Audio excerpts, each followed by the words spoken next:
میں نے سنا کہ میری کزن کے کمرے سے عجیب سی آوازیں آ رہی تھی۔ وہ کسی کو کہہ رہی تھی جیسے تم نے پچھلی مرتبہ کیا تھا۔ مجھے بہت سکون ملا۔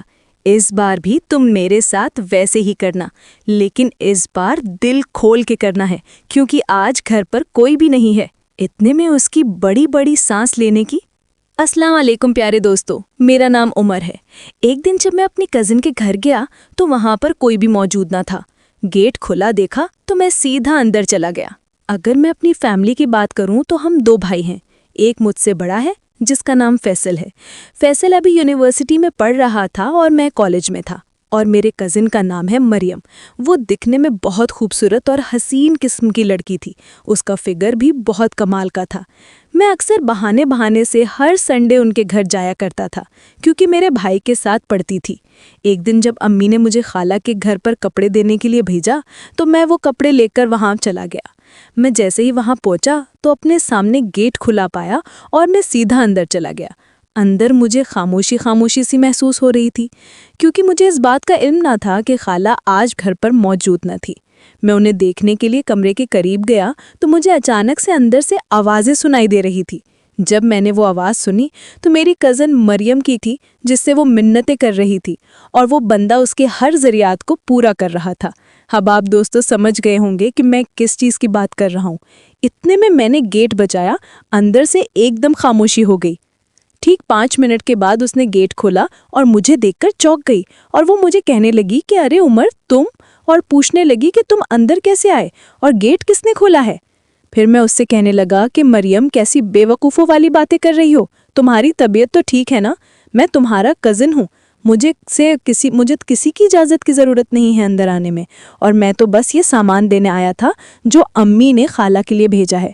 جب میں آیا تو گیٹ کھلا ہوا تھا، میں سیدھا اندر آ گیا تو وہ کہنے لگی کہ امی تو آج گھر پر موجود نہیں ہے، وہ میری چاچی کے یہاں گئی ہیں۔ پھر وہ کہنے لگی کہ یہ سامان مجھے دے دے اور آپ یہاں سے جائیں۔ میں سے کہنے لگا مریم میں اتنی دور سے آیا ہوں تو مجھ سے چائے پانی کا بھی نہیں پوچھ رہی ہو؟ خیر چھوڑو، مجھے آپ سے ایک ضروری کام بھی تھا۔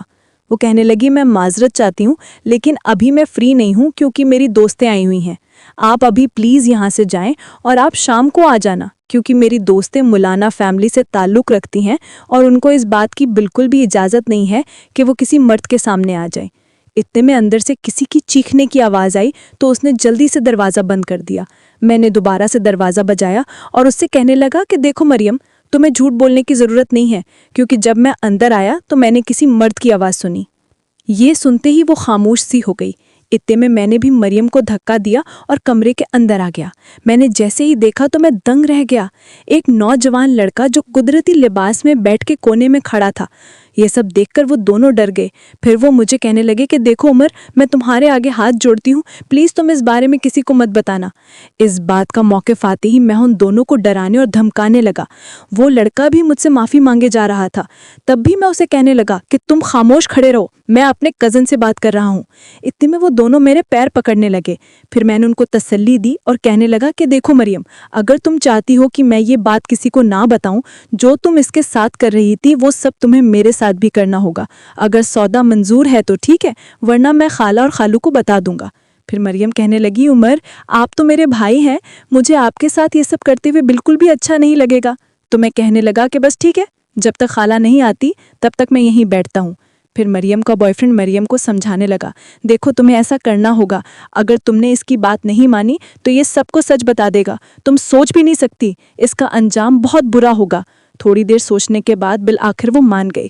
پھر میں نے بھی اس کے ساتھ وہ سب کچھ کیا جو اپنے دوست سے وہ مانگ رہی تھی۔ میں نے بھرپور جوش میں میچ کھیلنا سٹارٹ کر دیا اور اتنے لمبے مارے جس کی وجہ سے پورے کمرے میں تہلکہ مچ گیا۔ میں نے 1 سے 1.5 گھنٹہ اس کے ساتھ کھیلتا رہا۔ اب مریم کی حالت بہت بری ہو چکی تھی کیونکہ ایک ہی پچ پر 2 کھلاڑیوں نے میچ کھیلا تھا جس کی وجہ سے پچ کی حالت بری ہو گئی۔ اتنے میں پھر وہ مجھے کہنے لگی کہ پلیز اب بس بھی کرو، مجھ میں اور ہمت نہیں رہی۔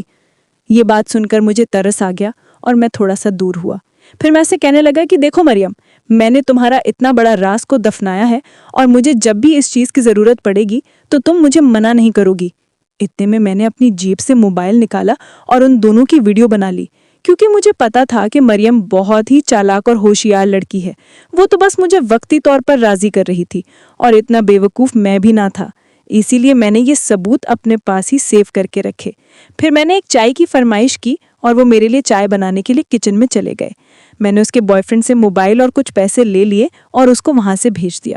پھر میں چائے پی کر جانے ہی والا تھا کہ اتنی دیر میں خالہ بھی آ گئی۔ خالہ مجھے دیکھ کر کافی خوش ہو گئی اور کہنے لگی کہ عمر بیٹا، آج کیسے تمہیں خالہ کی یاد آ گئی ہے؟ پھر میں اس سے کہنے لگا کہ نہیں خالہ، ایسی کوئی بات نہیں ہے، بس وہ امی نے کپڑے دیے تھے اور وہ آپ کو دینے آیا تھا۔ جب میں آیا تو آپ گھر پر موجود نہ تھی۔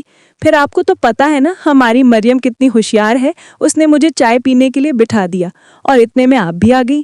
پھر میں اس سے کہنے لگا کہ اچھا خالہ میں چلتا ہوں کیونکہ مجھے آئے ہوئے کافی دیر ہو گئی ہے اور ویسے بھی آپ کو تو پتہ ہے گھر پر کتنے کام ہوتے ہیں۔ پھر خالہ کہنے لگی کہ ارے کیا بات ہوئی، تم پورے 1 مہینے کے بعد آئی ہو اور تمہیں کھانا کھائیں یہاں سے جانے نہیں دوں گی۔ میں نے کافی ضد کی لیکن خالہ نے میری ایک بھی نہ سنی۔ اتنے میں وہ مریم کو بولی کہ تم جلدی سے بھائی کے لیے کچھ اچھا بنا کر لے آؤ، اور وہ میری طرف دیکھنے لگی۔ اس کا غصہ مجھے واضح دکھائی دے رہا تھا کیونکہ میں جانتا تھا کہ مریم بہت تھک چکی ہے، اس میں بالکل بھی ہمت نہ بچی تھی، اور اوپر سے خالہ نے اسے کھانے کا کہہ دیا۔ پھر ہم سب مل کر کھانا کھانے لگے۔ کھانا ختم کر کے میں کچن میں چلا گیا ہاتھ منہ دھونے کے لیے۔ اتنے میں مریم بھی نیچے پلیٹیں لے کر آ گئی تھی۔ میں اس سے کہنے لگا کہ آج تو بہت مزہ آیا، آپ بھی اور کھانے میں بھی۔ یہ کہہ کر میں نے ایک زوردار سا جھٹکا لگایا اور وہاں سے چلا گیا۔ جب میں گھر پہنچا تو اتنے میں مریم کا واٹس ایپ پر میسج آیا اور اس نے مجھے معافی کے ایموجی بھیجے ہوئے تھے۔